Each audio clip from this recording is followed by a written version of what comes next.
Basically, he told her to shut up, get married to him, and they'll figure things out. She had no choice. She could not say no because she knew he wasn't joking. The whole scene was showing he wasn't joking. She went quietly to her room. She regretted even getting up that late at night. She went to sleep. The next day was her wedding. She had to dress up. Everybody was around. She had to celebrate, but she knew the type of life she was going to have. She tried to, she tried to balance things out. She was like, okay, he is doing all this, but I'm going to have a great life. I can spend whatever I want, go wherever I want. I'll have a great life. She knew that was just buying time for whatever is going to happen to her, but she tried to profit, to live her life, and that's what she did. She did for a good part of the year. After her wedding, she was happily married. She forgot the night her husband told her that everything he said just went out. She didn't want to remember.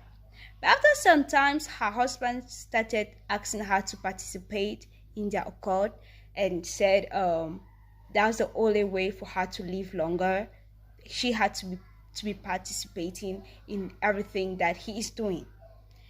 She realized she couldn't. Yes, she could profit from his money, but she could not do the things he did. He did absolutely terrible, terrible things, and I cannot say them here. He did terrible things.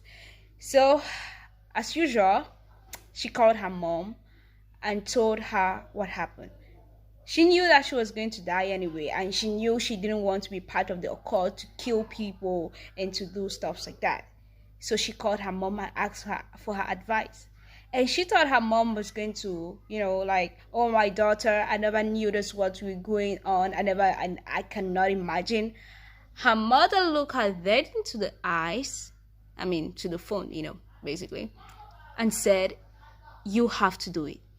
You have to do whatever he says, no matter what it takes. You have to do it because since he has been in our life, he has changed everybody's life, and you cannot just be selfish thinking about you and take away everything we have. She was shocked. She never knew her mom could be. She knew her mom loved money, but not to the point of sacrificing her own daughter for everybody else's sake. Basically, she was a scapegoat for everyone, for her husband, for her family, for everybody around her. And that's how she entered into depression. She realized she didn't want to live no more. She was going to die anyway. And that's how she took her life. Sad story, I would say.